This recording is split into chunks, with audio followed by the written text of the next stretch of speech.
ನಮಸ್ತೆ. ಜನವರಿ 12 ಅಂದ ತಕ್ಷಣ ನಮಗೆ ನೆನಪಾಗೋದು ಸ್ವಾಮಿ ವಿವೇಕಾನಂದರ ದಿನಾಚರಣೆ. ಸ್ವಾಮಿ ವಿವೇಕಾನಂದರು ತಮ್ಮ ದಿನಾಚರಣೆಯನ್ನ ಯುವಕನ ಇಷ್ಟಪಡ್ತಾ ಇರತಕ್ಕಂತಹ ಯುವಕರಿಗೋಸ್ಕರ ಅದನ್ನ ಸಮರ್ಪಿಸಿದ್ದಾರೆ. ಹಂಗಾಗಿ ಅದನ್ನ ರಾಷ್ಟ್ರೀಯ ಯುವ ದಿನ ಅಂತ ನಾವು ಆಚರಣೆ ಮಾಡ್ತಾ ಇದ್ದೀವಿ. ಅವರು ಒಂದೆರಡು ಸಾಕಷ್ಟು ನುಡಿಮತ್ತುಗಳನ್ನ ಹೇಳಿದ್ದಾರೆ. ಯುವಕರನ್ನ ಉದ್ದೇಶಿಸಿ ಏನ್ ಹೇಳ್ತಾರೆ ಅಂದ್ರೆ, ಬಡತನದಲ್ಲಿ ಹುಟ್ಟೋದು ತಪ್ಪಲ್ಲ, ಬಡತನದಲ್ಲಿ ಸಾಯೋದು ತಪ್ಪು ಅನ್ನುವಂತಹ ಮಾತಾಗಿರಬಹುದು. ಏಳಿ ಎದ್ದೇಳಿ ಎಚ್ಚರಗೊಳ್ಳಿ, ಗುರಿ ಮುಟ್ಟುವವರೆಗೂ ನಿಲ್ಲದಿರಿ ಅನ್ನುವಂತಹ ಮಾತಾಗಿರಬಹುದು. ಅದರ ಜೊತೆಗೆ ಇನ್ನೂ ಒಂದು ಮುಖ್ಯವಾಗಿ ಏನ್ ಹೇಳ್ತಾರೆ ಅಂದ್ರೆ, ಇವತ್ತು ನಾವು ಪಡಿತಾ ಇರ್ತಕ್ಕಂತಹ ಶಿಕ್ಷಣ ಅನ್ನುವಂಥದ್ದು ಅದು ಉದ್ಯೋಗವನ್ನ ಹುಡುಕುವಂಥದ್ದಾಗಿರ್ಬಾರ್ದು, ಉದ್ಯೋಗವನ್ನ ಸೃಷ್ಟಿ ಮಾಡುವಂಥದ್ದಾಗಿರ್ಬೇಕು ಅನ್ನುವಂತಹ ಮಾತನ್ನ ಹೇಳ್ತಾರೆ.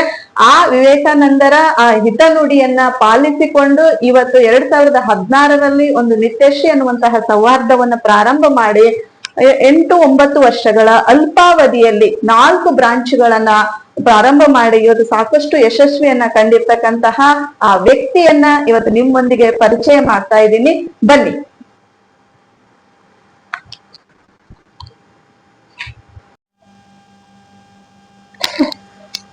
ನಾನು ಈಗ ತಾನೇ ನಿಮಗೆ ಹೇಳಿದೆ, ನಿತ್ಯಶ್ರೀ ಸೌಹಾರ್ದದ ಫೌಂಡರ್ ಆಗಿರ್ತಕ್ಕಂತಹ ಕೊಟಗಿ ಸಂತೋಷ್ ಸರ್. ಸರ್ ನಮಸ್ಕಾರ. ಸರ್, ನೀವು ಹಡಗಲಿ ತಾಲೂಕಿನ ಅತ್ಯಂತ ಒಂದು ಚಿಕ್ಕ ಗ್ರಾಮ ಶಿವಲಿಂಗನಹಳ್ಳಿ ಅನ್ನುವಂತಹ ಗ್ರಾಮದಲ್ಲಿ ಒಂದು ಸಣ್ಣ ಕೃಷಿ ಕುಟುಂಬದಿಂದ ಮತ್ತು ಮಧ್ಯಮ ವರ್ಗದಿಂದ ಬಂದಿರ್ತಕ್ಕಂಥವ್ರು. ಯಾವುದೇ ಒಂದು ಶ್ರೀಮಂತ ಕುಟುಂಬ ಆಗಲಿ, ಯಾವುದೇ ಒಂದು ಉನ್ನತ ಶೈಕ್ಷಣಿಕ ವಾತಾವರಣದಿಂದ ಬಂದಂಥವರಲ್ಲ. ಸ್ವ ಸಾಮರ್ಥ್ಯದಿಂದ ಇವತ್ತು 2016ರಲ್ಲಿ ಒಂದು ನಿತ್ಯಶ್ರೀ ಅನ್ನುವಂತಹ ಸೌಹಾರ್ದವನ್ನ ಪ್ರಾರಂಭ ಮಾಡಿ 8-9 ವರ್ಷಗಳ ಅಲ್ಪಾವಧಿಯಲ್ಲಿ ಹಡಗಲಿ, ಹೊಳಲು, ಮಾಗಳ ಮತ್ತು ಇಟಗಿಯಲ್ಲಿ 4 ಬ್ರಾಂಚ್ಗಳನ್ನ ಪ್ರಾರಂಭಿಸಿ ಸುಮಾರು 25ಕ್ಕೂ ಹೆಚ್ಚು ಯುವಕರಿಗೆ ಇವತ್ತು ಉದ್ಯೋಗಾವಕಾಶವನ್ನ ಕಲ್ಪಿಸಿ ಕೊಟ್ಟಿದ್ದೀರಿ. ಅಷ್ಟೇ ಅಲ್ಲ, JCIನ ಅಧ್ಯಕ್ಷರು ಕೂಡ ಆಗಿದ್ದೀರಿ ಮತ್ತು ಸಾಕಷ್ಟು ಸಮಾಜಮುಖಿ ಕಾರ್ಯಗಳಲ್ಲಿ ತಮ್ಮನ್ನ ತೊಡಗಿಸಿಕೊಂಡಿದ್ದೀರಿ ಮತ್ತು ನೊಂದಂತವರಿಗೂ ಕೂಡ ಸಾಕಷ್ಟು ಸಹಾಯದ ಹಸ್ತವನ್ನ ಚಾಚಿದ್ದೀರಿ. ಸರ್, ಇಲ್ಲಿ ಯಾವುದೇ ಒಂದು ಬ್ಯಾಕ್ ಬೋನ್ ಅಂತ ಇಲ್ಲ ನಿಮಗೆ. ಹೌದಾ? ಅಂಥದ್ರಲ್ಲಿ ಈ ತರ ಒಂದು ಕಷ್ಟವನ್ನು ಅನುಭವಿಸಿ ಸಾಮರ್ಥ್ಯದಿಂದ ಇವತ್ತು ಇಷ್ಟೊಂದು ವಿಶಾಲ ಒಂದು ವಾತಾವರಣವನ್ನು ನಿರ್ಮಾಣ ಮಾಡಿದ್ರಲ್ಲ, ಇದರ ಬಗ್ಗೆ ನಿಮ್ಮ ಸುಖ, ದುಃಖ, ನೋವು, ನಲಿವುಗಳನ್ನ ಒಂದಿಷ್ಟು ಹಂಚ್ಕೊಳ್ಬೇಕಂತ ತಮ್ಮಲ್ಲಿ ಕೇಳ್ಕೊಳ್ತಾ ಇದ್ದೀನಿ. ನಾನು ಮೊದಲು ಈ ಸಂಸ್ಥೆಯನ್ನ ಆರಂಭ ಮಾಡೋಕ್ಕೆ ಮುಂಚೆ ನನಗೆ ಉದ್ಯೋಗ ಬೇಕಾಗಿತ್ತು. ಉದ್ಯೋಗ ಬೇಕು, ಅದಕ್ಕೆ ಏನ್ ಮಾಡ್ಬೇಕು ಅಂದಾಗ ಈ ಕ್ಷೇತ್ರ ಸ್ವಲ್ಪ ಪರಿಚಿತ ಆಗಿರೋದ್ರಿಂದ ಈ ಕ್ಷೇತ್ರ ಆಯ್ಕೆ ಮಾಡ್ಕೊಂಡು ನಾವೇನ್ ಮಾಡಿದ್ವಿ, 2016ರಲ್ಲಿ ಉದ್ಯೋಗಕ್ಕೋಸ್ಕರ ಏನ್ ಮಾಡಿದ್ವಿ, ಇದು ಸ್ಟಾರ್ಟ್ ಮಾಡಿದ್ವಿ ಸಂಸ್ಥೆನ. ನಮ್ಮ ಸೇರ್ಕೊಂಡು ಒಂದು ಸಂಸ್ಥೆ ಕಟ್ಕೊಂಡು ಒಂದು ಉದ್ಯೋಗಕ್ಕೋಸ್ಕರ ನಾವು ಆರಂಭ ಮಾಡಿದಂತ ಸಂಸ್ಥೆ 2016ರಲ್ಲಿ ನಾವು ಆರಂಭ ಮಾಡಿದ್ವಿ ಮೇಡಮ್. ಈ ಸಂಸ್ಥೆನ ಆರಂಭ ಮಾಡಿದಾಗ ನಮ್ಮ ಅಡುಗೆ ಕೂಡ ನಾವು ವಸ್ತು, ಯಾಕಂದ್ರೆ ಈ ಯಾರು ಗೊತ್ತಿಲ್ಲ, ಈ ಫೈನಾನ್ಸಿಯಲಿ ಫೀಲ್ಡ್ ಬಂದ್ಬಿಟ್ಟು ಗೊತ್ತಿರಬೇಕು, ಕಮ್ಯುನಿಕೇಶನ್ ಆಗ್ಬೇಕು. ಇಲ್ಲಿ ಬಂದಾಗ ನಾನೆಲ್ಲ ಹೊಸಬಾಗಿತ್ತು. ಸೊ ಪ್ರಥಮವಾಗಿ ನನ್ನ ಸ್ನೇಹಿತರು ಕೂಡಿ ಮಾಡಿದಂತ ಒಂದು ಸಂಸ್ಥೆ ಮೇಡಮ್. ಈ ಒಂದು ಸಂಸ್ಥೆ ಕಟ್ಲಿಕ್ಕೆ ನನ್ನ ಕುಟುಂಬ ಹೇಗೋ ಸಹಾಯ ಮಾಡ್ತು, ಸ್ನೇಹಿತರು ಕೂಡ ಹಾಗೆ ನನಗೆ ಸಹಾಯ ಮಾಡಿದ್ರು. ಪ್ರಥಮವಾಗಿ ನನಗೆ ಸಂಸ್ಥೆ ಸ್ಟಾರ್ಟ್ ಮಾಡಿದಾಗ ನನ್ನ ಸ್ನೇಹಿತ, PUC ಸ್ನೇಹಿತ ಒಬ್ಬ ವ್ಯಕ್ತಿ ಪ್ರಥಮ ಬಾರಿಗೆ ಒಂದು 2,500 ರೂಪಾಯಿ 700 ರೂಪಾಯಿ ಪಿಗ್ಮಿ ಕಲೆಕ್ಟ್ ಮಾಡ್ಕೊಂಡು ಬಂದ ಮೇಡಮ್. ಸೊ ಸ್ಟಾರ್ಟ್ ಮಾಡಿದ್ವಿ 2016 ಅಕ್ಟೋಬರ್ ಸ್ಟಾರ್ಟ್ ಮಾಡಿದಾಗ 1 ತಿಂಗಳು ಆದ ತಕ್ಷಣ ನಮಗೆ ನೋಟ್ ಬ್ಯಾನ್ ಆಗ್ಬಿಡ್ತು. ನೋಟ್ ಬ್ಯಾನ್ ಈ ಸಂಸ್ಥೆ ಫೈನಾನ್ಸಿಯಲ್ ಸಂಸ್ಥೆ ಅಂದಾಗ ಹಣ ಇದ್ದೇ ವ್ಯವಹಾರ. ನೋಟ್ ಬ್ಯಾನ್ ಆದಾಗ ಯಾರು ನಮ್ಮಲ್ಲಿ ಹಣ ತರ್ಲಿಕ್ಕೆ ಸಾಧ್ಯನೆ ಕೊಡ್ತಾನೆ ಇಲ್ಲ, ಮುಂದೆ ಕಟ್ಲಿಕ್ಕೆ ಮುಂದೆ ಆಗ್ತಾ ಇದ್ರು. ಸೊ 5 ನೋಟ್ ಎಲ್ಲ ಬ್ಯಾನ್ ಮಾಡಿದ್ರು. ಅವಾಗ ಏನಾಯ್ತು, ನಾವು ತಗೊಂಡ್ರೆ ನಮ್ಮ ಹಣನ ಯಾರು ನ್ಯಾಷನಲ್ ಬ್ಯಾಂಕ್ ಎಲ್ಲಿಂದ ಬೋದು ಅಂತ ಕೇಳ್ತಾರೆ. ಇದು ತುಂಬಾ ಹಿಂಸೆ ಆಯ್ತು. ಎಷ್ಟೋ ಜನ ನಾವು ಮಾಡಿದಾಗ ನಿತ್ಯ ಸಂಸ್ಥೆಯವರು ಬಂದ್ರು, ಇನ್ನು ಮುಚ್ಕೊಂಡು ಹೋಗ್ಬಿಡ್ತಾರ ಅಂತೇಳಿ ತುಂಬಾ ಜನ ನಮಗೆ ಮಾತಾಡಿದ್ರು. ಬಟ್ ನಾವು ಯಾವ್ದಕ್ಕೂ ತಲೆ ಕೆಡಿಸ್ಕೊಳ್ಳಿಲ್ಲ. ನನ್ನ ಕರ್ತವ್ಯ ಏನು, ಸ್ವಾಮಿ ವಿವೇಕಾನಂದ್ರ ಒಂದು ಮಾತು ಹೇಳಿದ್ರು, ನಾವು ಕಟ್ಟುವಂತ ಸಂಸ್ಥೆ ಹೇಗಿರ್ಬೇಕಪ್ಪ ಅಂದ್ರೆ, ಯಾರೇ ಇರಲಿ ಯಾರೇ ಬರಲಿ ಅದು ತನ್ಪಡ್ತಾ ನಡೀತಾ ಇರ್ಬೇಕು. ಸೊ ನಾವು ಹೊಸದಾಗಿ ಬಂದಿದೀವಿ, ನಾನೇನಾದ್ರೂ ಬಂಧುಗಳು ನಡೆಸ್ಕೊಂಡು ಹೋಗ್ತಾರ ಉದ್ದೇಶಕ್ಕೆ ಆ ಸಂದರ್ಭ ತಟಸ್ಥವಾಗಿಲ್ಲ. ನನ್ನ ಪ್ರಯತ್ನ ನಾವು ಮಾಡ್ಕೊಂತ ಹೋದ್ವಿ. ಇಂದು ಇದೇ ಸಂಸ್ಥೆ ತನ್ನ 7 ವರ್ಷ ಅವಧಿಯಲ್ಲಿ ಒಂದು ದಿನಕ್ಕೆ ಮೊದಲನೇ ದಿನ 7,500 ರೂಪಾಯಿ ಕಲೆಕ್ಟ್ ಮಾಡಿದ್ರೆ ಇವತ್ತು 1 ಕೋಟಿ ಹಣ ಕಲೆಕ್ಟ್ ಮಾಡ್ತಾ ಇದೆ. 1 ಕೋಟಿ ಹಣ ಕಲೆಕ್ಟ್ ಮಾಡ್ತದೆ. ಸರ್, ನೀವು ಇದೇ ಉದ್ಯೋಗಕ್ಕೆ ಬರ್ಬೇಕು ಅಂತ ಯಾಕೆ ಇದನ್ನ ಮಾಡಿದ್ರಿ? ಯಾವ್ದೋ ಒಂದು ಬೇರೆ ಇದು ಇರ್ತಿದ್ವು, ಅಲ್ಲಿ ಸುಮ್ಮನೆ ಸಂಬಳಕ್ಕಾಗಿ ಉದ್ಯೋಗ ಮಾಡಿದ್ರೆ ನಡೀತಿತ್ತು ಅನ್ನೋದು ಒಂದ್ ಕಡೆ. ಇನ್ನೊಂದು ಕಡೆ ಎಷ್ಟೇ ಈ ತರ ಫೈನಾನ್ಸ್ ಗಳು ಮಾಡಕ್ ಹೋಗಿ ಕೈ ಸುಟ್ಕೊಂಡು ಸೋತಿರ್ತಕ್ಕಂಥವಿದಾವೆ. ನಿಮಗ್ ಬಿಡಪ್ಪ ನನಗೊಂದು ಬ್ಯಾಕ್ ಬೋನ್ ಇದೆ, ದೊಡ್ಡ ಶ್ರೀಮಂತಿಕೆ ಕುಟುಂಬದಿಂದ ಬಂದಿದ್ದೀನಿ, ಇಲ್ಲಿ ಕೈ ಸುಟ್ಕೊಂಡ್ರು ಕೂಡ ನಾನು ಇನ್ನೊಂದು ಕಡೆ ನನಗೆ ಆರ್ಥಿಕ ಬೆಂಬಲ ಇದೆ ಅನ್ನುವಂಥದ್ದೇನೂ ಇಲ್ಲ. ನಾನು ನೋಡಿದ್ದೇವೆ, ನಿಮ್ ಕುಟುಂಬನು ಕೂಡ ನೋಡಿದ್ದೇವೆ. ಅಂತದ್ರಲ್ಲಿ ಯಾವ ಧೈರ್ಯ ನಿಮಗಿಲ್ಲಿ ಕಾರಣ ಆಯ್ತು? ಮೇಡಮ್ ಇಲ್ಲಿ ಏನಂದ್ರೆ ನಾನು ನನ್ನ ಕೆಲಸದ ಮೇಲೆ ಭರವಸೆ ಇಟ್ಟೆ ಮೇಡಮ್. ನಾನು ಕಾನೂನುಬದ್ಧವಾಗಿದ್ರೆ ನನ್ನನ್ನು ಯಾರು ಟಚ್ ಮಾಡಕ್ ಸಾಧ್ಯ ಇಲ್ಲ.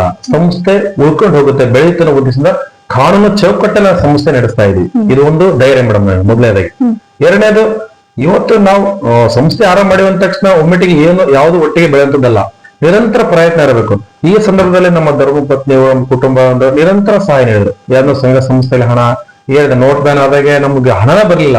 ಸೊ ಅಂತದ್ರಲ್ಲಿ ನಮ್ಮ ತಲೆದಂತ ಹಣನ ಒಡವೆನ ಹಣ ಇಟ್ಟು ನಾವೇನ್ ಮಾಡಿದ್ವಿ, ಸಂಸ್ಥೆ ನಡೆಸೋಕ್ ಪ್ರಯತ್ನ ಪಡ್ತೀವಿ. ದುಡ್ಡು ತಗೊಂಡ್ಬಿಟ್ಟಿರ್ತೀರಿ ಸರ್, ಅವ್ರಿಗೆ ಇಂಟ್ರೆಸ್ಟ್ ಅಂತ ಕೊಡ್ಲೇಬೇಕು. ಅವ್ರು ಬಂದು ನಿಂತ ನೀವು ದುಡ್ಡು ಕೊಡ್ಲೇಬೇಕು. ರೊಟೇಟ್ ಆಗ್ಲಿಲ್ಲ ಅಂದ್ರೆ ಒಂದ್ ಕಡೆ ಸ್ಟಿಕಾನ್ ಆಗ್ತಂದ್ರೆ ಕಷ್ಟ ಆಗುತ್ತೆ ಸರ್. ಈಗ ನಮ್ಮ ಸಹಕಾರ ಸಂಸ್ಥೆ ಅಂದ್ರೆ ಎಲ್ಲಿ ವಿಶ್ವಾಸ ಇರುತ್ತೋ ಅಲ್ಲಿ ಜನ ಬರ್ತಾರೆ ಮೇಡಮ್. ಆ ವಿಶ್ವಾಸ ಗಳಿಸ್ಲಿಕ್ಕೆ ನಾವೇನ್ ಮಾಡಿದ್ವಿ, ನಮ್ಮ ಸಿಒ ಮೇಡಮ್ ಅವ್ರು ನಾವು ಪ್ರಯತ್ನ ಪಟ್ವಿ. ಪ್ರತಿಯೊಂದು ಕಸ್ಟಮರ್ ವಿಶ್ವಾಸ ಗಳಿಸಿದ್ವಿ ಮೊದಲು. ಈಗ ತಂಡಕ್ಕೆ ಆ ವಿಶ್ವಾಸದಿಂದ ಯಾರೋ ವಯಸ್ಸಾದ ವ್ಯಕ್ತಿ ಆಗಿರ್ಬೋದು, ನಾವೇನ್ ಮಾಡ್ತೀವಿ, ಅವ್ರ ಮನೆಗೂ ಸರಿಸ್ಕೊಡ್ತೀವಿ.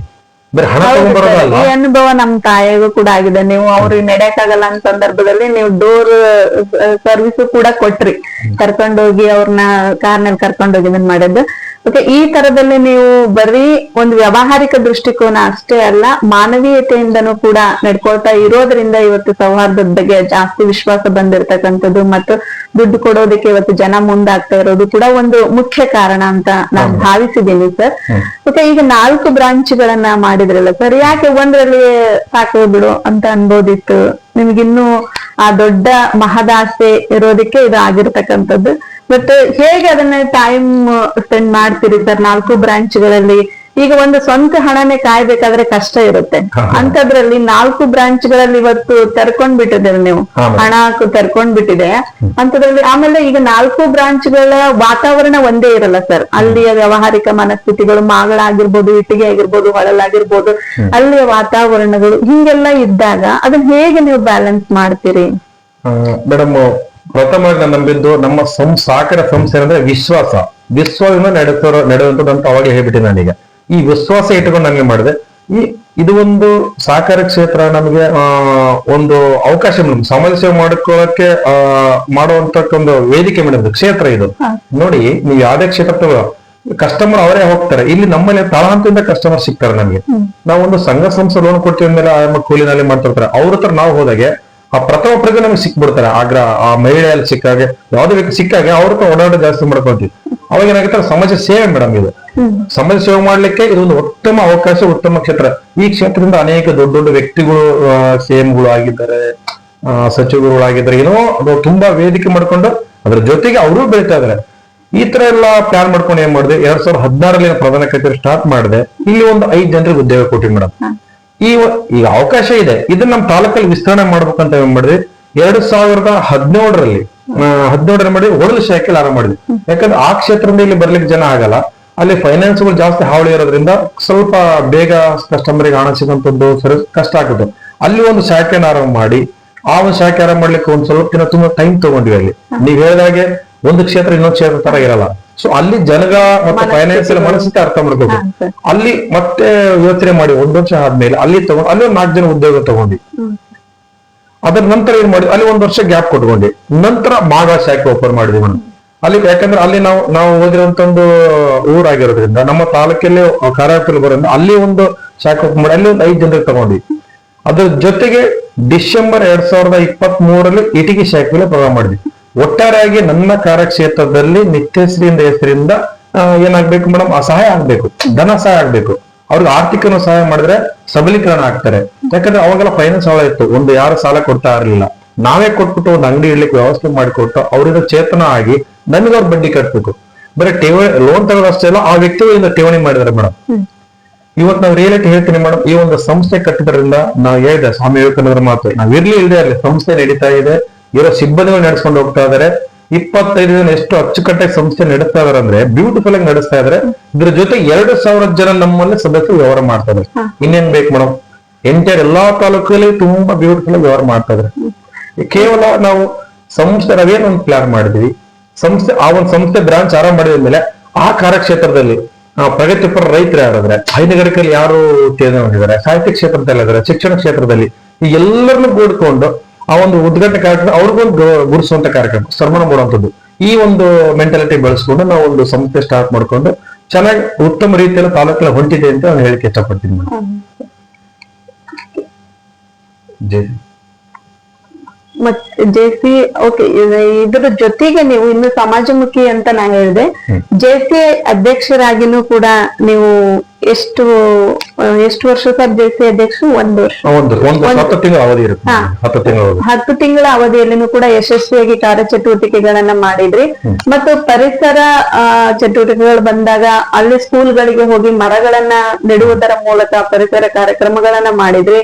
ಮತ್ತು ಇಲ್ಲಿ ಏನೋ ಕಷ್ಟ ಅಂತ ಬಂದಂತ ಸ್ಕೂಲ್ಗಳಿಗೆ ದೇಣಿಗೆಗಳನ್ನು ಕೂಡ, ದತ್ತಿ ನಿಧಿಗಳನ್ನು ಕೂಡ ಕೊಟ್ಟಿದ್ದೀರಿ. ಮತ್ತೆ ಇನ್ನು ಮುಖ್ಯವಾಗಿ ಏನಂದ್ರೆ ಸೌಹಾರ್ದದಲ್ಲಿ ನೀವು ಡೋರ್ ಸರ್ವಿಸ್ ಕೊಡ್ತಾ ಇದ್ರಿ. ಮುಖ್ಯವಾಗಿ ಎಷ್ಟೊತ್ತೇ ಆಗ್ಲಿ, ಅದಕ್ಕೆ ಒಂದು ಟೈಮ್ ಅಂತ ಅನ್ನೋದಕ್ಕಿಂತ ಹೆಚ್ಚಾಗಿ ಅವ್ರು ಎಷ್ಟೊತ್ತೇ ಕರೀಲಿ, ಎಷ್ಟೇ ಇದನ್ ಮಾಡ್ಲಿ ಅಂತ ಸಂದರ್ಭದಲ್ಲಿ ಅವ್ರು ಮುದುಕರಿದ್ದಾರೆ, ಸೈನ್ ಮಾಡಕ್ ಆಗಲ್ಲ ಹಿಂಗ ಅಂದಂತ ಸಂದರ್ಭದಲ್ಲಿ ಅಲ್ಲಿಗೆ ಹೋಗಿ ನೀವು ಡೋರ್ ಸರ್ವಿಸ್ ಅನ್ನ ಕೊಡುವುದರ ಮೂಲಕನೂ ಕೂಡ ಸಾಕಷ್ಟು ಸಮಾಜಮುಖಿ ಮಾನವೀಯ ಚಟುವಟಿಕೆಗಳನ್ನ ಮಾಡ್ಕೊಂಡು ಬಂದಿದ್ದೀರಿ. ಅಂತವನ್ನ ಒಂದೆರಡು ಹಂಚ್ಕೊಡ್ರಿ ಸರ್. ಮೇಡಮ್, ನಾನು ಸಂಸ್ಥೆ ಆರ್ಥಿಕವಾಗಿ ಜೊತೆಗೆ ಸಮಾಜ ಸೇವೆ ಮಾಡಬೇಕು ಅಂತಂದು ಏನ್ ಮಾಡಿದ್ವಿ, ಒಂದು JCI ಅಂದ್ರೆ junior chamber of international India, ಇದು ಒಂದು ವೇದಿಕೆ ಮೇಡಮ್. ಇದು ಯುವಕರ ವೇದಿಕೆ. ಇದು ಈ ಒಂದು ಸಂಸ್ಥೆ 40 ವರ್ಷದ ಒಳಗಡೆ ಇರೋರು ಮಾತ್ರ ಸದಸ್ಯತ್ವ ತಗೋಬೇಕು. 2017ರಲ್ಲಿ ನಾನು ನಮ್ಮ ಊರ್ಡಿಲ್ ತಾಲೂಕಲ್ಲಿ JCIಗೆ ಪಾದಾರ್ಪಣೆ ಮಾಡಿದೆ ಮೇಡಮ್. 2017 ಪಾದಾರ್ಪಣೆ ಮಾಡಿದೆ. ಅಲ್ಲಿ ಅನೇಕ ಕಾರ್ಯಚಟುವಟಿಕೆ ಮಾಡ್ಲಿಕ್ಕೆ ಅವಕಾಶ ಸಿಕ್ತು. ಸಕ್ರಿಯ ಸದಸ್ಯನಾಗಿ 2017ರಿಂದ 2022ರವರೆಗೆ ಸದಸ್ಯನಾಗಿ ನಾವು ಮುಂದರಿದ್ವಿ. 2022ರಲ್ಲಿ ನನಗೆ ಏನ್ ಮಾಡ್ತು, ನಮ್ಮ ಹಡಗಲಿ ಘಟಕ ಅಧ್ಯಕ್ಷನಾಗಿ ಅಧಿಕಾರ ಕೊಡ್ತೀವಿ ಮೇಡಮ್. ಬಟ್ ಅಧಿಕಾರ ಅಂತ ಸೇವೆ ಮಾಡ್ಲಿಕ್ಕೆ ಒಂದು ಅವಕಾಶ ಮಾಡಿಕೊಡ್ತು. ಈ ಒಂದು 2022ರ ಅಧಿಕಾರಿ ಪಡೆದಂತ ನಾನು ಈ ನಮ್ಮ ನಿತ್ಯಸರ ಸಂಸ್ಥೆನ ಯುಟಿಲೈಸ್ ಮಾಡ್ಕೊಂಡು ಮೇಡಮ್. ಜೊತೆಗೆ ಈ ಸಂಸ್ಥೆ ಕೂಡ ಅದು ಬೆಳೀತಾ ಹೊತ್ತಾಗ ಆರೋಗ್ಯ ಕ್ಷೇತ್ರಕ್ಕೆ ಬಂದು, ಆರೋಗ್ಯ ಕ್ಷೇತ್ರದ ಏನಾಗಬೇಕು, ಆಶಾ ಕಾರ್ಯಕರ್ತರು ಇರ್ಬೋದು, ಅವ್ರಿಗೆ ಏನೋ ಕೆಲಸ ಮಾಡ್ತಾ ಇರ್ತಾರೆ, ಅವ್ರಿಗೊಂದು ಏನೋ ಸಹಾಯ ಮಾಡುವಂತದ್ದು. ಆಮೇಲೆ ಎಲ್ಲಾ ಸರ್ಕಾರಿ ಶಾಲೆಗಳಲ್ಲಿ ಏನ್ ಮಾಡಿದ್ವಿ ಮೇಡಮ್, ಸಸಿ ನೆಡುವಂತ ಕಾರ್ಯಕ್ರಮ ಮಾಡಿದ್ವಿ. SLC ಮಕ್ಕಳಿಗೆ ಸ್ಪೇಸ್ ಎಕ್ಸಾಮ್, ಮಕ್ಕಳಿಗೆ ಭಯ ಇರುತ್ತೆ SLC ಮಕ್ಕಳಿಗೆ ಎಕ್ಸಾಮ್ ಹೇಗೆ ಫೇಸ್ ಮಾಡ್ಬೇಕಂತ, ಅವ್ರಿಗೆ ಟ್ರೈನರ್ ಕರೆಸಿ ನಮ್ಮ JCI ವತಿಯಿಂದ ಮಾಡಿ ಭಯ ಪಡ್ಲಿಲ್ದಂಗೆ ಏನ್ ಮಾಡ್ಬೇಕು, ಅದೇ ಎಕ್ಸಾಮ್ ಬರೀಬೇಕು. ಆಮೇಲೆ ಎಲ್ಲ ಸ್ವಪ್ನ ಕಾಮಕ ಸ್ಕೂಲ್ ಆಗಿರ್ಬೋದು, GBR ಕಾಲೇಜ್, SRM ಕಾಲೇಜ್, ಅಲ್ಲಿ ಒಂದು BA ಹುಡುಗ ಮತ್ತು ಹುಡುಗಿಯರಿಗೆ ಏನ್ ಮಾಡಿದ್ವಿ, ತರಬೇತಿ ಕೊಡಿಸಿದ್ವಿ. ಯಾವ ರೀತಿ ಮುಂದರಿಬೇಕು, ಈ ಶಿಕ್ಷಣ ಆದ್ಮೇಲೆ ಮುಂದೆ ಏನ್ ಮಾಡ್ಬೇಕು, ಈ ತರ ಅನೇಕ ಚಟುವಟಿಕೆಗಳು ಮಾಡ್ಲಿಕ್ಕೆ ನಮ್ಮ JCI ಸಂಸ್ಥೆ ಅವಕಾಶ ಮಾಡಿಕೊಟ್ಟು 22ರಲ್ಲಿ ಅಧ್ಯಕ್ಷನಾಗಿ 23ರಲ್ಲಿ ನಾವೇನ್ ಮಾಡೋದು, ನಮ್ದು ಜೋನ್ ಅಂತ ಇರುತ್ತೆ ವಲಯದಲ್ಲಿ ಬುಲೆಟಿನ್ ಎಡಿಟರ್ ಆಗಿ ನಾವು ಕಾರ್ಯನಿರ್ವಹಿಸಿದ್ ಮೇಡಮ್. ಅದು 10 ತಿಂಗಳ ಅವಧಿ ಇರುತ್ತೆ. ಅಲ್ಲಿ ಆ ಒಂದು ವಲಯಕ್ಕೆ 18 ಜಿಲ್ಲೆ ಬರುತ್ತೆ. ಆ 18 ಜಿಲ್ಲೆಗೆ ನಮ್ಮ JCI ಜೊತೆಗೆ ನಾವು ಸಂಸ್ಥೆ ಪ್ರಸರಿಸ್ತೀವಿ. ನಿತ್ಯಶ್ರೀ ಸೌಹಾರ್ದ ಅಂತ ನೇಮ್ ಕೊಡ್ತೀವಿ ಮೇಡಮ್. ಆ ಒಂದು ಕಾರ್ಯ ನೋಡಿ 2024ರಲ್ಲಿ ವಲಯ ಮ್ಯಾನೇಜ್ಮೆಂಟ್ ಅಂತೇಳಿ, ಮ್ಯಾನೇಜ್ಮೆಂಟ್ ಹೇಗೆ ತರ ಮ್ಯಾನೇಜ್ ಮಾಡಬೇಕು ಅನ್ನೋ ಮ್ಯಾನೇಜ್ಮೆಂಟ್ ನಮಗೆ ಸ್ಥಾನ ಕೊಡ್ತು. ಯಶಸ್ವಿಯಾಗಿ 10 ತಿಂಗಳ ಕಾಲ ನಾವು ಇಡೀ 18 ಜಿಲ್ಲೆಗಳಲ್ಲಿ ಓಡಾಡಿ ನಾವೇನ್ ಮಾಡಿದ್ವಿ, ಯಶಸ್ವಿಯಾಗಿ JCI ಪ್ರಚಾರದ ಜೊತೆಗೆ ನನ್ನ ಸಂಸ್ಥೆನ ಪ್ರಚಾರ ಆಯ್ತು. ಆ JCI ನನ್ನ ಬಿಸ್ನೆಸ್ ಕೂಡ ಇಂಪ್ರೂವ್ ಆಯ್ತು. ಇಲ್ಲಿ ಒಳ್ಳೆ ಸ್ನೇಹ ಬಳಗ ಸಿಕ್ತು. ಯಾರೇ ಬಂದ್ರು ನಮಗೆ ಬ್ಲಡ್ ಬೇಕಪ್ಪ ಅಂತ ತಕ್ಷಣ JCI ಹೆಲ್ಪ್ ಮಾಡುತ್ತೆ. ಈ ತರ ಅನೇಕ ಸಮಸ್ಯೆಗಳಿಗೆ ನಾವು ಇನ್ವಾಲ್ವ್ ಆಗಿ ಸಹಕಾರ ಜೊತೆಗೆ ನಾವು ಕಾರ್ಯನಿರ್ವಹಿಸ್ತಿದ್ದೀವಿ. ಇದರಲ್ಲಿ ನಿಮ್ಮ ಸಹಧರ್ಮಿಣಿಯ ಪಾಲು ಕೂಡ ತುಂಬಾ ಮುಖ್ಯ. ನೀವು ಅದೇ ಹೆಸರಿನಲ್ಲಿ, ನಿಮ್ಮ ಸಹಧರ್ಮಿಣಿಯರ ಹೆಸರಿನಲ್ಲಿನೇ ಇದಕ್ಕೆ ಇಟ್ಟಿರ್ತಕ್ಕಂಥದ್ದು. ಹಾಗೆ ಅವ್ರದ್ದು ಕೂಡ ಸಾಕಷ್ಟು ಸಹಕಾರ ನಿಮಗೆ ದೊರೀತಾ ಇದೆ ಸರ್. ಅವ್ರನ್ನ ಈಗ ನೀವು CEO ಆಗಿನೂ ಕೂಡ ಈ ಬ್ರಾಂಚ್ ನಲ್ಲಿ ಕೆಲಸ ನಿರ್ವಹಿಸ್ತಾ ಇದ್ದಾರೆ. ಅವರ ಸಹಕಾರದ ಬಗ್ಗೆ ಒಂದೆರಡು ಮಾತುಗಳನ್ನ ಹೇಳಿ ಮೇಡಮ್. ಈಗ ಒಬ್ಬೇ ವ್ಯಕ್ತಿ ಒಂದ್ ಸಂಸ್ಥೆ ಮೇಂಟೈನ್ ಮಾಡಕ್ ಆಗಲ್ಲ ಮೇಡಮ್. ಸೊ ಅದಕ್ಕೇನಂತ ಒಂದು ಅಚ್ಚುಕಟ್ಟ ಕಾನೂನುಬದ್ಧವಾಗಿ ಒಬ್ಬರು CEO ಇರಬೇಕು, ಒಬ್ಬರು ಮ್ಯಾನೇಜರ್ ಇರಬೇಕು, ಮತ್ತೆ ಸಿಬ್ಬಂದಿಗಳು ಇರಬೇಕು. ಅನೇಕ ತರ ಕೆಲಸ ಇರುತ್ತೆ. ಆಡಳಿತ ಮಂಡಳಿಯಲ್ಲಿ ನಾವು ಅಧ್ಯಕ್ಷನಾಗಿ ಏನ್ ಮಾಡ್ಬೇಕು, ನಮ್ ಕೆಲಸ ನಾವು ಮಾಡ್ತಾ ಇದೀವಿ. CEO ಆಗಿ ಸಂಪೂರ್ಣ ಎಂಟರ್ ಜವಾಬ್ದಾರಿ ಇರುತ್ತೆ. ಇಲ್ಲಿ ಆಫೀಸಲ್ಲಿ ಬಂದಾಗ ನಾವು ನಮ್ಮ ಧರ್ಮ ಪತ್ನಿ ಅಂತ ಕನ್ಸಿಡರ್ ಮಾಡಲ್ಲ ಮೇಡಮ್. CEO ಏನ್ ಕೆಲಸ ಮಾಡ್ಬೇಕು ಅದ್ ಕೆಲಸ ಮಾಡ್ಬೇಕು, ಏನು ವೇತನ ತಗೋಬೇಕು, ಮುಂದರಿಬೇಕು. ಸೊ 4 ವರ್ಷಕ್ಕೆ ಯಶಸ್ವಿಯಾಗಿ ಮಾಡ್ತಾರೆ. ಅದೇ ರೀತಿ ಮನೆಯಲ್ಲಿ ಕೂಡ ನಮ್ಗೆ ನೋಡ್ಕೋತಾರೆ. ಸ್ಟಾರ್ಟಿಂಗ್ ಹೇಳಿದ್ರೆ ಆರ್ಥಿಕವಾಗಿ ನಮ್ಗೆ ಸಮಸ್ಯೆ ಆದಾಗ ನಮ್ಮ ಧರ್ಮ ಪತ್ನಿಯವರು ತಮ್ಮ ಬಂಗಾರ ಹಡ ಇಟ್ಟು ನಮಗೆ ದುಡ್ಡು ಕೊಟ್ಟು ಸಂಸ್ಥೆ ನಡೆಸಿರುವಂತ ವ್ಯಕ್ತಿ. ಈ ನಮ್ಮ ತಾಯಾರು ಕೂಡ ಸಂಘ ಸಂಸ್ಥೆ ದುಡ್ಡು ತಗೊಂಡು ಕೊಟ್ಬಿಟ್ಟು ಸಂಸ್ಥೆ, ಹಾಗೆ ಒಟ್ಟಾರೆಗೆ ನನ್ನ ಫ್ಯಾಮಿಲಿ ಎಂಟೈರ್ ನಮಗೆ ಹೆಲ್ಪ್ ಮಾಡಿದೆ ಮೇಡಮ್. ಹೆಲ್ಪ್ ಮಾಡಿದೆ. ಇದ್ರ ಜೊತೆಗೆ ನಾವು ಸಂಘ ಸಂಸ್ಥೆಗೂ ಅವ್ರನ್ನ ಕರ್ಕೊಂಡಿದ್ದ ಜೊತೆಗೆ ಮಾಡಿದೀವಿ. ಇದ್ರ ಫಲವಾಗಿ ನಮಗೆ ಜೆಸಿ ಅಂತ ಹೇಳಿ ಜೆಸಿಯಲ್ಲಿ ಉತ್ತಮ ಉದ್ಯೋಗಸ್ಥರಿಗೆ ಅಥವಾ ಉತ್ತಮ ಇವರಿಗೆ ಯುವಕರಿಗೆ ಅನೇಕ ಪ್ರಶಸ್ತಿಗಳನ್ನು ಕೊಡ್ತಾರೆ. ಅದ್ರ ಜೊತೆಗೆ ಯಾವ ರೀತಿ ನಡೆದು ಬಂದ ಹಾದಿ ನೋಡಿಕೊಂಡು ಕಮಲ ಪತ್ರ ಅವಾರ್ಡ್ ಅಂತ ಕೊಡ್ತಾರೆ ನಾವು. ಇದೇನಂದ್ರೆ ಜೀವನದಿಂದ ಹೀರೋ ಅಂತ ಕರಿತೀವಿ. ಜೀವನದಿಂದ ಸ್ಟಾರ್ಟ್ ಮಾಡ್ಕೊಂಡು ಯಾವ ಕ್ಷೇತ್ರದಿಂದ ಎಲ್ಲಿಗೆ ಬಂದ, ಈ ಇದಕ್ಕೆ ವ್ಯಾಪಾರದಲ್ಲಿ ಅಭಿವೃದ್ಧಿ ಹೊಂದಿನ ತರವಾಗಿ ಮಾಡ್ತಾ ಕಮಲ ಪತ್ರ ಅವಾರ್ಡ್ ಅಂತ ಕೊಡ್ತಾರೆ. 2017 ನಮಗೆ ಏನಾಯ್ತು, ನನಗೆ ಕಮಲ ಪತ್ರ ಅವಾರ್ಡ್ ದೊರೆತಂತ ಖುಷಿ ನನಗೆ ತುಂಬಾ ಹರ್ಷ ಅನ್ಸುತ್ತೆ. ಕಮಲ ಪತ್ರ ಆಮೇಲೆ ಕರ್ನಾಟಕ ಪ್ರೆಸ್ ಕ್ಲಬ್ನವರು ಕೂಡ ನಿಮಗೆ ಸನ್ಮಾನವನ್ನು ಮಾಡಿರ್ತಕ್ಕಂಥದ್ದು, ಮತ್ತೆ ಶಾಲಾ ಕಾಲೇಜುಗಳಲ್ಲಿನೂ ಕೂಡ ನಿಮಗೆ ಸಾಕಷ್ಟು ಸನ್ಮಾನಗಳಾಗಿದ್ದಾವೆ. ಸ್ವಲ್ಪ ಅದ್ರ ಬಗ್ಗೆ ಹೇಳಿ ಸರ್. ಮೇಡಮ್, ನಾನು ಹೇಳಿದೆ, ನಾನು ಇಂಡಿವಿಜುವಲ್ ಆಗಿ ನಾನು ಏನು ಮಾಡಕ್ ಆಗ್ತಾ ಇರ್ಲಿಲ್ಲ. ನನ್ನ ನಿತ್ಯಶ್ರೀ ಸೌಹಾರ್ದ ಸಹಕಾರಿಯಿಂದನೇ ನಾನು ಸಂಸ್ಥೆ ಬೆಳೆಸ್ಲಿಕ್ಕೆ ಕಾರಣ ಆಯ್ತು, ನಾನು ಉನ್ನತಿ ಹೊಂದಲಿಕ್ಕೆ ಕಾರಣ ಆಯ್ತು. ಈ ಒಂದು ಸಹಕಾರಿ ಜೊತೆಗೆ ಕೆಲಸ ಮಾಡೋದ್ರಿಂದ, ಸಹಕಾರ ಜೊತೆಗೆ ನಾನು ಏನ್ ಮಾಡಿದೀನಿ ಮೇಡಮ್ ಅಂದ್ರೆ ಪ್ರಗತಿ ಮೊದಲು ನಮ್ಗೆ ನಮ್ಮ ದೇಶದ ಬೆನ್ನೆಲುಬು ರೈತರಿಗೆ ಆ ಬ್ರಾಂಚ್ ಅಲ್ಲಿ ಗುರುಸ್ಲಿಕ್ಕೆ ಅವಕಾಶ ಮಾಡಿ ನಾನು ಯಾವ್ದೇ ಶಾಖೆ ಮಾಡಿ ರೈತರನ್ನ ಗಮನ ಕೊಟ್ಟು ಗುರುಸ್ತೀನಿ. ನೀವು ಕೂಡ ಒಂದು ಕೃಷಿ ಕುಟುಂಬದಿಂದ ಬಂದಿರೋದ್ರಿಂದ ಅದರ ಒಂದು ಬಾಂಧವ್ಯ, ಒಂದು ಏನೋ ಫೀಲಿಂಗ್ ಅದ್ರ ಬಗ್ಗೆ ಅದನ್ನ ನಾವು ಬಿಡಲ್ಲ ಮೇಡಮ್. ಅದನ್ನ ಏನ್ ಮಾಡ್ತೀವಿ, ಅಲ್ಲೇ ಪ್ರಗತಿಪರ ರೈತರ ಅವ್ರ ಹುಡುಕಿ ಹಾಡ್ಕೊಂಡು ಅವ್ರಿಗೆ ಸನ್ಮಾನ ಮಾಡೋದು. ಎರಡನೇದು 2017 ನಾವೇನ್ ಮಾಡಿದ್ವಿ, ನಾನು ಶಿಕ್ಷಣ ಕ್ಷೇತ್ರದಿಂದ ಬಂದಿರೋದ್ರಿಂದ ಆಸ್ ಒಬ್ಬ ಟೀಚರ್ ಆಗಿರೋದ್ರಿಂದ ಈ ಶಿಕ್ಷಣ ಕ್ಷೇತ್ರಕ್ಕೂ ಈ ಫೈನಾನ್ಸ್ಗೂ ವ್ಯತ್ಯಾಸ ಮೇಡಮ್. ಏನೋ ಅಪೋಸಿಟ್ ಬಂದ್ಬಿಟ್ಟು ಮೂಲತಃ ಪ್ರಾಥಮಿಕ ಶಾಲಾ ಶಿಕ್ಷಕ, ಏನೋ ಒಂದು ಫೀಲ್ಡ್ ಯಾಕೆ ಉದ್ಯೋಗ ಬೇಕಿತ್ತು, ಓದ್ಬಿಟ್ಟಿದೀವಿ ಅಂತ ಬಂದೆ. ಯಾಕೆ ಆ ಸ್ವಲ್ಪ ಪ್ರೀತಿ ಜಾಸ್ತಿ ಇರೋದ್ರಿಂದ 2017 ಇಡೀ ಎಂಟೈರ್ ತಾಲೂಕಲ್ಲಿ ಕನ್ನಡ ಮಾಧ್ಯಮದಲ್ಲಿ ಕನ್ನಡದಲ್ಲಿ 120ರಿಂದ 120 ಅಂಕ ತೆಗೆದ್ರಂತವ್ರಿಗೆ ಪ್ರತಿಯೊಂದು ಶಾಲೆಗೆ ಗುರುತಿಸಿ ಅವರು ತಂದೆ ತಾಯಿಯನ್ನು ಕರೆಸ್ಬಿಟ್ಟು ಇದೇ ನಮ್ಮ ಜೀವನ ಕಾಲದಲ್ಲಿ ಎಂಟೈರ್ ತಾಲೂಕಿಗೆ ಸನ್ಮಾನ ಮಾಡಿದ್ವಿ ಮೇಡಮ್. ಇದಕ್ಕೆ ನನ್ನಿಂದನೂ ಧನ್ಯವಾದಗಳು ಸರ್. ಯಾಕಂದ್ರೆ ನಾನು ಕೂಡ ಒಬ್ಬ ಕನ್ನಡ ಉಪನ್ಯಾಸಕಿ ಆಗಿರೋದ್ರಿಂದ ಕನ್ನಡವನ್ನ ಉಳಿಸಿ ಬೆಳೆಸೋದಕ್ಕೆ ನೀವು ಪ್ರಯತ್ನ ಮಾಡಿದ್ದಕ್ಕೆ ನನ್ನಿಂದನೂ ಕೂಡ ಒಂದು ಧನ್ಯವಾದಗಳು. ಎರಡನೇದಾಗಿ ನಮ್ಮ ತಾಲೂಕು ಗ್ರಂಥಾಲಯಗಳಲ್ಲಿ ಗ್ರಂಥಾಲಯವರು ಕೇಳ್ಕೊಂಡಾಗ ಅಲ್ಲಿ ನಮ್ಮ ಸಂಸ್ಥೆ ವತಿಯಿಂದ ನಿತ್ಯಶ್ರೀ ಸಂಸ್ಥೆ ಏನ್ ಮಾಡಿದ್ವಿ, 100 ಮಕ್ಕಳಿಗೆ ಉಚಿತವಾಗಿ ಓದ್ಲಿಕ್ಕೆ ನೋಂದಣಿ ಮಾಡಿಸ್ಕೊಟ್ವಿ ಮೇಡಮ್. ಅದೇನ್ ಪುಸ್ತಕ ಬೇಕು ಅವರಿಗೆ 100 ಮಕ್ಕಳಿಗೆ ನಮ್ಮ ಸಂಸ್ಥೆಯಿಂದ ನಾವು ಧನ ಸಹಾಯ ಮಾಡಿ ಅವ್ರಿಗೆ ನಿರಂತರ ಪುಸ್ತಕ ಓದಿಸ್ಬೇಕು. ಆ ವ್ಯವಸ್ಥೆ ಕೂಡ ನಾವು ಅಲ್ಲಿ ಮಾಡಿದೀವಿ ಮೇಡಮ್. ಆ ಮೂರನೇದಾಗಿ ಏನಾಯ್ತು, ಇದ್ರ ಜೊತೆಗೆ ಹೇಳಿದವಾಗ್ಲಿ ಎಲ್ಲಾ ಶಾಲೆ ಕಾಲೇಜುಗಳಿಗೆ ಹೋಗ್ತೀವಿ. ಪ್ರತಿ ವರ್ಷ ನನ್ನ ಬರ್ತಡೇ ಇರಬಹುದು, ಶ್ರೀಮತಿ ಬರ್ತಡೇ ಇರಬಹುದು, ಏನೋ ಅಂತದಾಗ ನಾವು ಸಸಿ ನೋಡುವಂಥದ್ದು ಒಂದು ಆಯ್ಕೆ ಮಾಡ್ಕೊಳ್ತೀವಿ, ಕೊಡುವಂತ ವ್ಯವಸ್ಥೆ ಈ ತರ ಮಾಡ್ತೀವಿ. ಕೊರೋನಾ ಸಂದರ್ಭದಲ್ಲಿ ನೀವು ಕೇಳಿದ್ರಿ ಈ ಪ್ರೆಸ್ ಕ್ಲಬ್ ಅಂತ. ಕೊರೋನಾ ಸಂದರ್ಭದಲ್ಲಿ ಚಿತ್ರದುರ್ಗದಲ್ಲಿ ಕರ್ನಾಟಕ ಪ್ರೆಸ್ ಕ್ಲಬ್ ಮಾಡಿ ಅಲ್ಲಿರುವಂತ ಪತ್ರಕರ್ತರಿಗೆ ತುಂಬಾ ಸಂಕಷ್ಟ ಆದಾಗ ನನ್ನ ಸಂಸ್ಥೆಯಿಂದ ನಾವು ಆಹಾರ ಕಿಟ್ ಕೊಟ್ವಿ ಮೇಡಮ್. ದುರ್ಗದಲ್ಲಿ ನಮ್ಮ ಅಡಲಿ ತಾಲೂಕಲ್ಲಿ ಬುಡಕಟ್ಟು ಜನಾಂಗ ಅಲ್ಲಿ ಕೂಡ ಆಹಾರ ಕಿಟ್ಟು ಬೆಡ್ಶೀಟ್ ಎಲ್ಲ ಕೊಡುವಂತ ವ್ಯವಸ್ಥೆ ಕೂಡ ನಾವು ಮಾಡ್ಕೊಂಡಿವಿ ಆ ಸಂದರ್ಭದಲ್ಲಿ. ಇದ್ರ ಜೊತೆಗೆ ಮಕ್ಕಳಿಗೆ ಪ್ರೋತ್ಸಾಹನ ನಮ್ಮ ಸಂಸ್ಥೆಯಿಂದ ಪ್ರತಿ ವರ್ಷ ನೀವಾಗಿ ಎಲ್ಲೋ ಈಗ ಒಂದಿಷ್ಟು ಅಪ್ಲಿಕೇಶನ್ ಹಾಕೊಳ್ತಾರೆ ಸರ್, ಪ್ರಶಸ್ತಿಗಳಿದಾವೆ ಹಿಂಗ ಅಂದಾಗ ಅಪ್ಲಿಕೇಶನ್ ಹಾಕೊಂಡು ಇನ್ಫ್ಲೂಯೆನ್ಸ್ ಮಾಡಿಸ್ಕೊಂಡು ಆ ತರ ಪಡೆಯುವಂತವು ಇದಾವೆ. ಬಟ್ ಅದು ಯಾವುದೂ ಇಲ್ಲದೆ ಅವರೇ ಗುರುತಿಸ್ಕೊಂಡು ಬಂದು ನಿಮ್ಮನ್ನ ಹುಡುಕಿ ಇವತ್ತು ನಿಮ್ಮ ಸಮಾಜಮುಖಿ ಕಾರ್ಯಗಳು ಮತ್ತೆ ಈ ಸೌಹಾರ್ದದ ಬೆಳವಣಿಗೆಯನ್ನು ಗುರುತಿಸಿ ಸಾಕಷ್ಟು ಪ್ರಶಸ್ತಿಗಳು ನಿಮಗೆ ದೊರೆತಿದಾವೆ ಸರ್. ಅವುಗಳನ್ನ ಒಂದಿಷ್ಟು ಹಂಚ್ಕೊಳ್ರಿ ಮೇಡಮ್. ಈಗ ನಾವಂತೂ ಸಂಸ್ಥೆಯುತ ಕೆಲಸ ಆಯ್ತು ಅಂತ ಇದೀವಿ, ಎಲ್ಲರೂ ಹೊರಗಳಿಗೆ ಗುರ್ಸ್ಲಿಕ್ಕೆ ಪ್ರಯತ್ನ ಮಾಡಲ್ಲ ಮೇಡಮ್. ಮೊದಲು ಕೆಲಸ ಮಾಡ್ತೀವಿ ಮೇಡಮ್. ಈ ಕೆಲಸ ಗುರುತಿಸಿ ಅನೇಕ ಏನ್ ಮಾಡಿದ್ರು, ನಮ್ಮ ಹೊಳಲು ಭಾಗದಲ್ಲಿ ಸ್ವಾಮಿ ವಿವೇಕಾನಂದ ಗ್ರೂಪ್ ಇದೆ ಮೇಡಮ್. ಆ ಸ್ವಾಮಿ ವಿವೇಕಾನಂದ ಗ್ರೂಪ್ ಮೇಲೆ ಮಾಡಿದ್ರು ಹೊಳಿನಲ್ಲಿ 2021ರಲ್ಲಿ ಭರವಸೆ ಬೆಳಕು ಅಂತ ಕಾರ್ಯಕ್ರಮ. ಆ ಒಂದು ಕಾರ್ಯಕ್ರಮ ಹಮ್ಮಿಕೊಂಡು ಈ ಒಂದು ಕಾರ್ಯಕ್ರಮಕ್ಕೆ ರವಿ ಡಿ ಚರಣ್ ಅವರು ಕರೆಸಿದ್ರು ಮೇಡಮ್, ದಕ್ಷ ಪೊಲೀಸ್ ಅಧಿಕಾರಿ. ಅಲ್ಲಿ ಒಂದು 500 ಮಕ್ಕಳು ಸುತ್ತಮುತ್ತ ಹಳ್ಳಿಯೆಲ್ಲ ಮಕ್ಕಳಿಗೆ ಒಂದು ಸಜೆಷನ್ ಆಗ್ಬೇಕು, ಅವ್ರಿಗೆ ಒಂದು ಮಾಹಿತಿ ಹೋಗ್ಬೇಕು ಅಂತ ಆ ಒಂದು ಕಾರ್ಯಕ್ರಮದಲ್ಲಿ ನಮ್ಮನ್ನು ಗುರುತಿಸಿ ಅಲ್ಲಿ ಸಮಾಜ ಸೇವಕ ಪ್ರಶಸ್ತಿನ ಒಂದು ಕೊಡುವಂತ ವ್ಯವಸ್ಥೆ ಮಾಡಿ ಅವಾಗ ಸನ್ಮಾನ ಮಾಡಿದ್ರು ಮೇಡಮ್. ಎರಡನೇದು ಹೊಳಲಲ್ಲಿ ಮತ್ತೆ ಒಂದು ತುಂಬಾ ಚೆನ್ನಾಗಿ ಹೆಚ್ಚು ಶಿಕ್ಷಣ ಹೊತ್ತು ಕೊಡ್ತಾರೆ ಸ್ವಾಮಿ ವಿವೇಕಾನಂದ ಗ್ರೂಪ್ನವರು. ಎರಡನೇದಾಗ ಅವರು ಕೂಡ ಮತ್ತೆ ಸಮಾಜ ಸೇವಕ ಪ್ರಶಸ್ತಿ ಕೂಡ 2ನೇ ಬಾರಿ ಅವರೇ ಕೊಡುವಂತ ವ್ಯವಸ್ಥೆ ಮಾಡಿದ್ರು ಮೇಡಮ್.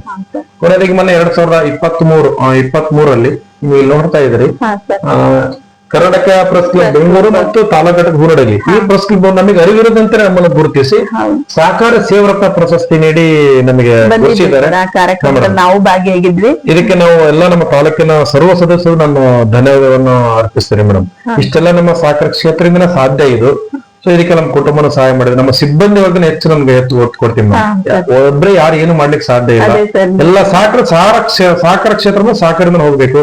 ನನ್ನ ಪಿಗ್ಮಿ ಸಂಘರ್ಕ ಆಗಿರ್ಬೋದು, ಸಿಬ್ಬಂದಿ ಆಗಿರ್ಬೋದು, ಸೇವಾ ಮೇಡಮ್ ಆಗಿರ್ಬೋದು, ಎಲ್ಲರೂ ಸಹಕಾರದಿಂದ ನಾವು ಸಂಸ್ಥೆ ಬಿಗಿಯಿಂದ ಮಾಡಿದೀವಿ, ವಿಶ್ವಾಸದಿಂದ ಕಟ್ಟಿ ವ್ಯವಹಾರ ಮಾಡ್ತಾ ಇದೀವಿ ಮೇಡಮ್ ಇಲ್ಲಿ. ಸರ್, ಇವತ್ತು ನಿತ್ಯಶ್ರೀಯ ಬೆಳಕು ಮಾತ್ರ ಜನರಿಗೆ ಕಾಣ್ತಾ ಇದೆ, ಆದ್ರೆ ಕತ್ತಲೆ ಕಾಣ್ತಾ ಇಲ್ಲ. ಈಗ ನೀವು ಹೇಳ್ಕೊಂಡ್ರಿ, ಅದು ಅಂತಹ ಆಪತ್ ಪರಿಸ್ಥಿತಿಯಲ್ಲಿ ನನ್ನ ಕುಟುಂಬ, ನನ್ನ ತಂದೆ ತಾಯಿಗಳು, ನನ್ನ ಸಹಧರ್ಮಿಣಿ ಸ್ವಂತ ಬಂಗಾರವನ್ನು ಕೂಡ ಅಡ ಇಟ್ಟು ನನಗೆ ಧನ ಸಹಾಯ ಮಾಡಿದ್ರು ಅಂತ ಇದು ಸಾಕಷ್ಟು ಜನರಿಗೆ ಗೊತ್ತಿಲ್ಲ. ಬರೀ ಮೇಲ್ ಬೆಳಕುಗಳು ಮಾತ್ರ ಕಾಣ್ತಾ ಇರ್ತಕ್ಕಂಥದ್ದು. ಓಕೆ, ಅದರ ಜೊತೆಗೆ ಸರ್, ನೀವು ಇವತ್ತು ಸಿಬ್ಬಂದಿ ವರ್ಗವನ್ನ ಬರೀ ಕೆಲಸಗಾರರಾಗಿ ಮಾತ್ರ ನೋಡ್ತಾ ಇಲ್ಲ. ನಾವು ನೋಡಿದ್ವಿ, ಅವ್ರಿಗೆ ಒಂದು ಪ್ರವಾಸ ಕರ್ಕೊಂಡು ಹೋಗಿರುವಂತದ್ದಾಗಿರ್ಬೋದು, ಊಟ ವಸ್ತುಗಳನ್ನು ಕೊಡಿಸುವಂತದ್ದಾಗಿರ್ಬೋದು. ಅದರ ಜೊತೆಗೆ ಅವರ ಪ್ರತಿಯೊಬ್ಬ ಸಿಬ್ಬಂದಿಯ ಹುಟ್ಟು ಹಬ್ಬವನ್ನು ಕೂಡ ನೀವು ನಿಮ್ಮ ಸಂಸ್ಥೆಯಲ್ಲಿ ಆಚರಣೆ ಮಾಡ್ತೀರಿ. ನಾವೇ ಎಷ್ಟೋ ಸಂದರ್ಭದಲ್ಲಿ ನಿಮಗೆ ತಮಾಷೆ ಮಾಡಿದ್ದೇವೆ, ಸರ್ ಒಂದ್ ಕೇಕ್ ಅಂಗಡಿನ ತೆರೆದ್ ಬಿಡ್ರಿ ಅಂತ ಹೇಳಿ ನಾವು ನಿಮಗೆ ತಮಾಷೆನೂ ಕೂಡ ಮಾಡಿದೀವಿ. ಈ ರೀತಿ ಬರೀ ಅವ್ರನ್ನ ಒಬ್ಬ ಕೆಲಸಗಾರರಾಗಿ ನೋಡದೆ ಮನೆಯ ಒಂದು ಸಹ ಕುಟುಂಬವಾಗಿ ನೀವು ಇವತ್ತು ನೋಡ್ಕೊಂಡು ಬಂದಿರೋದ್ರಿಂದ ಅವರು ಕೂಡ ನಿಮ್ಗೆ ತುಂಬಾ ಸಹಕಾರವನ್ನ ನೀಡ್ತಾ ಬಂದಿದ್ರೆ, ಅವ್ರ ಜೊತೆಗಿನ ನಿಮ್ಮ ಒಡನಾಟದ ಒಂದೆರಡು ಮಾತುಗಳನ್ನ ಹೇಳಿ. ಮೇಡಮ್, ಇಲ್ಲಿ ನಾನು ಸಿಬ್ಬಂದಿಗಳನ್ನ ಯಾವತ್ತು ಸಿಬ್ಬಂದಿ ಅಂತಾನೆ ಕನ್ಸಿಡರ್ ಮಾಡಲ್ಲ.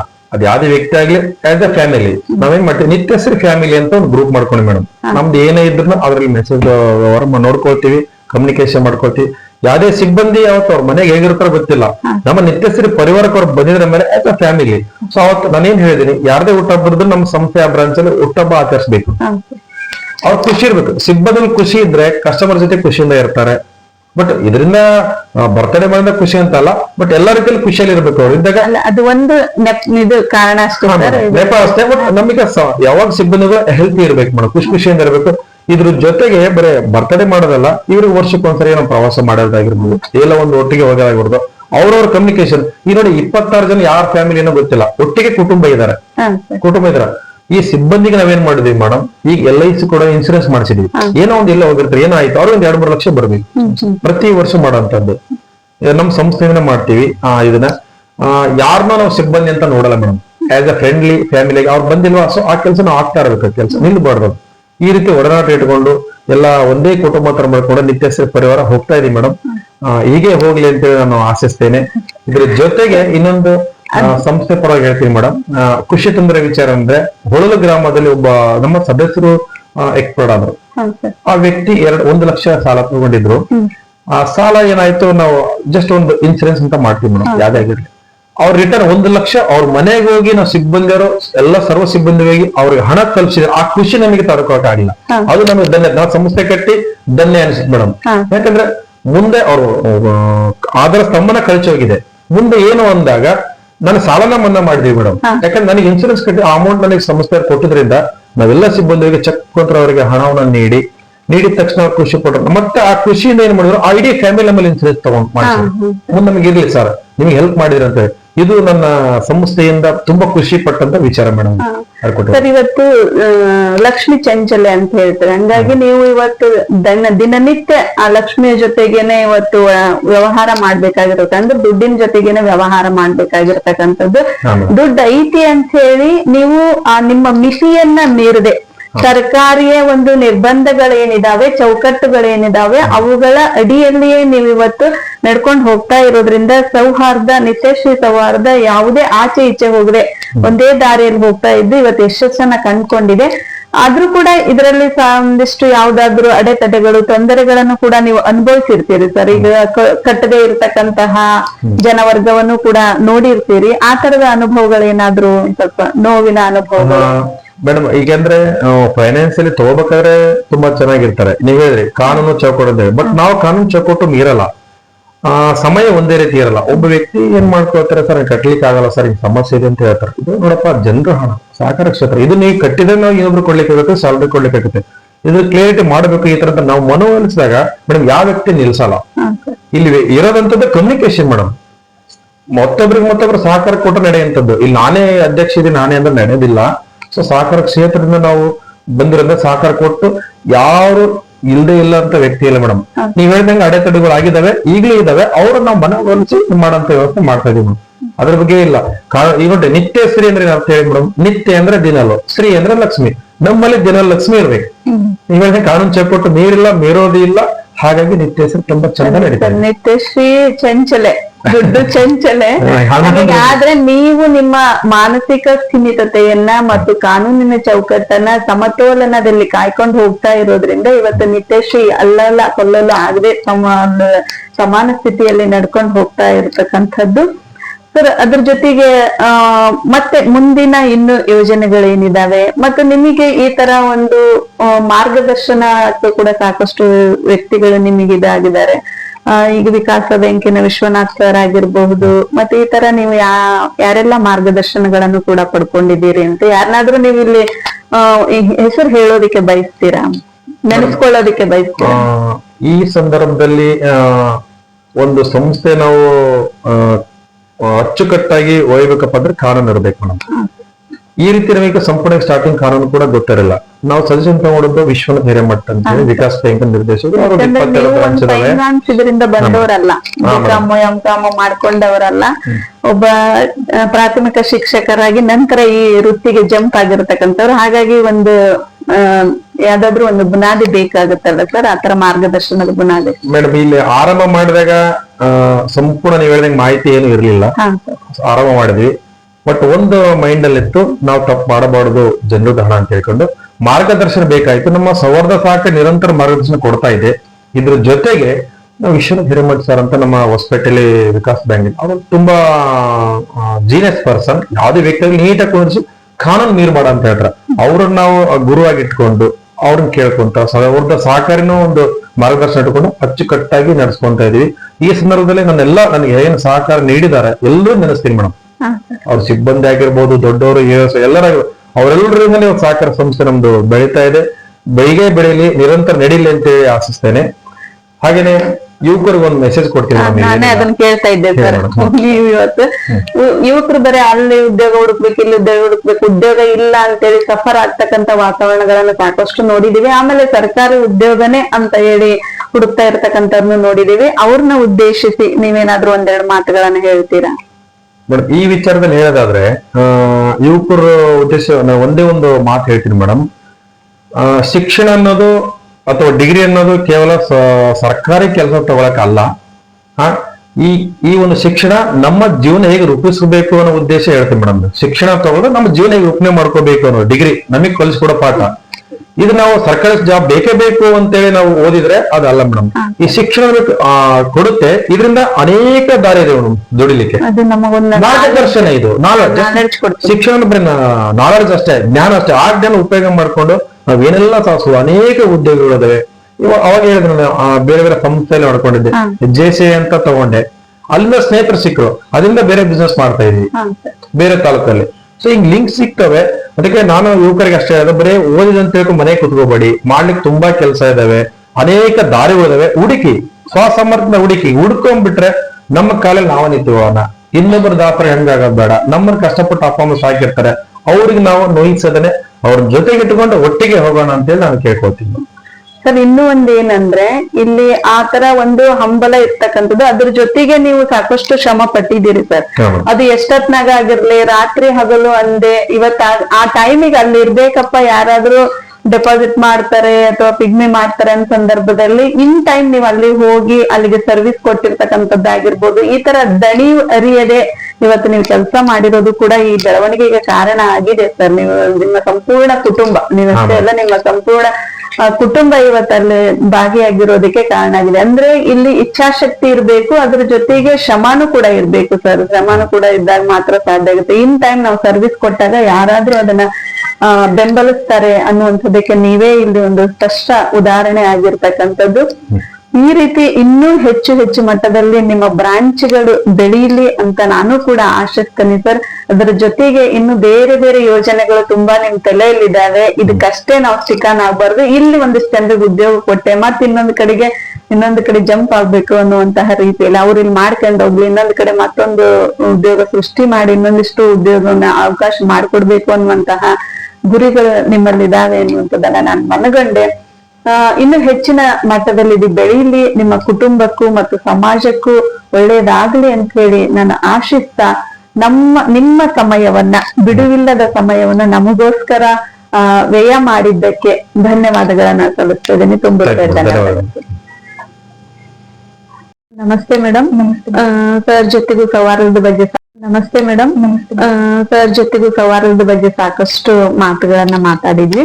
ಅದ್ರ ಜೊತೆಗೆ ನೀವು ಒಬ್ಬರ ಸಹಧರ್ಮಿಣಿಯಾಗಿ ಮತ್ತು ಈ ಸೌಹಾರ್ದದ ಹುಟ್ಟು ಬೆಳವಣಿಗೆಯಲ್ಲಿ ಪ್ರತಿ ಹೆಜ್ಜೆ ಹೆಜ್ಜೆಗೂ ನೀವು ಕೂಡ ಇದರಲ್ಲಿ ಪಾತ್ರಧಾರರಾಗಿದ್ದೀರಿ, ಭಾಗಿಯಾಗಿದ್ದೀರಿ. ಸರ್ ನಿಮ್ಮ ಮತ್ತು ನಿಮ್ಮ ಕುಟುಂಬ ಎಲ್ಲ ಸಹಕಾರ ನೀಡಿರೋದ್ರ ಬಗ್ಗೆ ತುಂಬಾ ಹೆಮ್ಮೆಯಿಂದ ಹೇಳಿಕೊಂಡ್ರು. ಇದರ ಒಂದು ಸಾಕಾರಗೊಳ್ಳೋದಿಕ್ಕೆ, ಈ ಸೌಹಾರ್ದ ಇವತ್ತು ಎಷ್ಟೊಂದು ಸಾಕಾರಗೊಳ್ಳೋದಿಕ್ಕೆ ಮತ್ತೆ ಏನೆಲ್ಲ ಕಾರಣ ಆಯ್ತು, ಮತ್ತೆ ಹೇಗೆಲ್ಲ ಇವತ್ತು ನಿಮ್ಮನ್ನು ಕೂಡ ಒಬ್ಬ ಗೃಹಿಣಿಯಾಗಿ ನೋಡದೆ ಒಬ್ಬ ಉದ್ಯೋಗಸ್ಥ ಮಹಿಳೆಯಾಗಿನೂ ಕೂಡ ಸರ್ ನಿಮ್ಮನ್ನ ಇವತ್ತು ರೂಪಿಸಿದ್ದಾರೆ. ಇದ್ರ ಬಗ್ಗೆ ನಿಮ್ಮ ಒಂದೆರಡು ಅನುಭವದ ಮಾತುಗಳನ್ನ ಹಂಚ್ಕೊಳ್ಳಿ. ಜೀವನದಲ್ಲಿ ಒಂದೊಂದ್ ರೀತಿ ಆದ ವಿಷಯಗಳು ತಿಳಿಯುತ್ತೆ ಮೇಡಮ್. ಅವ್ರ ಜೊತೆಗೆ ಹೋಗೋದ್ರಿಂದ ಬ್ರಾಂಚ್ ಅಲ್ಲಿ ಹೇಗಿರುತ್ತೆ, ಜನರು ಹೇಗಿರುತ್ತಾರೆ, ಅಲ್ಲಿ ವಹಿವಾಟ ಏನಿರುತ್ತೆ ಅನ್ನೋದು ನನಗೆ ಕಂಡು ಬರುತ್ತೆ, ನಂಗೆ ಗೊತ್ತಾಗುತ್ತೆ. ಅದೆಲ್ಲ ಗೊತ್ತಾಗ್ಲಿ, ಹೊರಗಿನ ಜಗತ್ತು ಹೆಂಗಿದೆ ಅಂತ ನನ್ ಫಸ್ಟ್ ಕಾಲೇಜು ಆಯ್ತು, ಮನೆ ಆಯ್ತು, ಮನೆಯಲ್ಲಿ ಇದ್ದವಳು ಮೇಡಮ್. ನಾನು ಅವ್ರ ಜೊತೆ ಬಂದ್ಮೇಲೆ ನನ್ಗೆ ಹೊರಗಿನ ಜಗತ್ತು ಹೇಗಿದೆ ಅನ್ನೋದು ಗೊತ್ತಾಗಿದ್ದು ಮೇಡಮ್. ಅಂದ್ರೆ ಅವ್ರ ಫ್ರೆಂಡ್ಲಿ ಆಗಿರೋದ್ರಿಂದ ಎಲ್ಲದೂ ಹೇಳ್ಕೊಂತೀನಿ ಮೇಡಮ್ ನಾನು. ಅವರು ಎಲ್ಲ ಶೇರ್ ಮಾಡ್ತಾರೆ, ಹೇಳಕ್ ಇಷ್ಟಪಡ್ತೀನಿ ಮೇಡಮ್. ಓಕೆ, ಇವತ್ತು ನಿಮಗೆ ಅವರು ಪತಿ ಅನ್ನೋದಕ್ಕಿಂತ ಹೆಚ್ಚಾಗಿ ಒಂದು ಬಲಗೈ ರೀತಿಯಲ್ಲಿ ನಿಮ್ಗೆ ಸಹಕಾರ ನೀಡ್ತಾ ಇರ್ತಕ್ಕಂಥದ್ದು ಮತ್ತು ಒಂದು ಸ್ನೇಹಿತನ ರೀತಿಯಲ್ಲಿ ನಿಮಗೆ ಎಲ್ಲಾ ರೀತಿಯಿಂದ ಸಹಕಾರ ನೀಡ್ತಾ ಇರೋದಕ್ಕೆ. ಹಾಗಾಗಿ ನೀವು ಒಬ್ಬ ಗೃಹಿಣಿಯಾಗಿನೂ ಕೂಡ, ಒಬ್ಬ ಉದ್ಯೋಗಸ್ಥ ಮಹಿಳೆಯಾಗಿನೂ ಕೂಡ ಯಾವುದೇ ನನಗೆ ಭಾರ ಅನ್ನಿಸ್ತಿಲ್ಲ, ನಾನು ಖುಷಿಯಿಂದಲೇ ಇವತ್ತು ಇದನ್ನ ಮಾಡ್ಕೊಂಡು ಹೋಗ್ತಾ ಇದ್ದೀನಿ ಅನ್ನುವಂಥದ್ದು. ಮತ್ತು ಇಬ್ರು ಇನ್ನು ಹೆಚ್ಚಿನ ಮಟ್ಟದಲ್ಲಿ ಬೆಳೆಸ್ಕೊಂಡು ಹೋಗ್ಬೇಕು ಅನ್ನುವಂತಹ ಒಂದು ಹಂಬಲವನ್ನ ಹೊಂದಿದ್ದೀರಿ. ಹಾಗಾಗಿ ನಿಮಗೆ ಆ ದೇವರು ಕೂಡ ಹೆಚ್ಚಿನ ಆಯುಷ್ಯ ಆರೋಗ್ಯವನ್ನು ನೀಡುವುದರ ಮೂಲಕ ಇದು ಇನ್ನೂ ಉನ್ನತ ಮಟ್ಟದಲ್ಲಿ ಬೆಳೀಲಿ ಅಂತ ಹೇಳ್ತಾ ನಾನು ನಿಮಗೆ ಧನ್ಯವಾದಗಳನ್ನ ಹೇಳ್ತೀನಿ ಮೇಡಮ್.